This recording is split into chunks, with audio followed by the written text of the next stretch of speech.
enough information that you believe you know who killed her? Yes. And why? Yes. Investigators now believe they know who killed pregnant Brittany Stykes in the Jeep she was driving. Good evening. Rob is off tonight. New information on who killed the 22-year-old mother 2 years ago Friday comes from Owen and Carroll counties in Kentucky. It is specific information about who shot Brittany Stykes and wounded her 14-month-old daughter. They were driving along busy US 68 in Brown County. Local 12's Deborah Dixon shows us why Brittany's parents are not sure this means justice for their daughter. Aubrey Stykes is now 3 years old. Here she is at her mother's gravesite.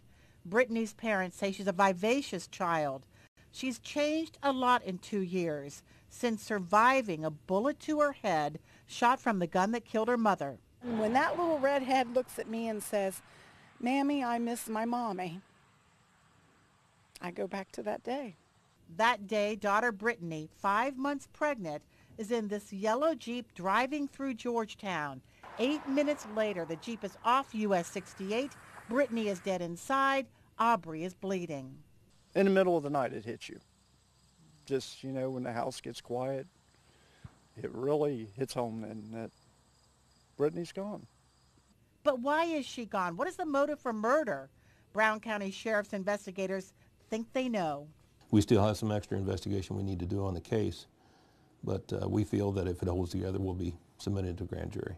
You have enough information that you believe you know who killed her? Yes. And why? Yes.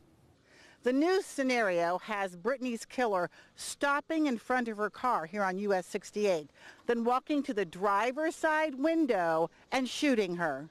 Evidence for the grand jury has the killer shooting Brittany to send a message. Someone owed this person money, and I think this was done as to get the point across that they wanted their money.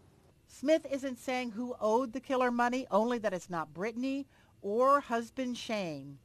I won't get my hopes up until it's done, because too many times I've been led to this point and then nothing happens.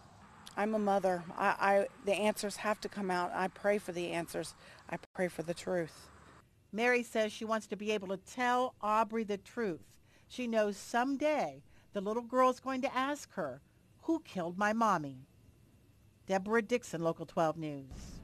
Friday night at 7:30, there is a service at the memorial site on US Route 68 where the Jeep crashed.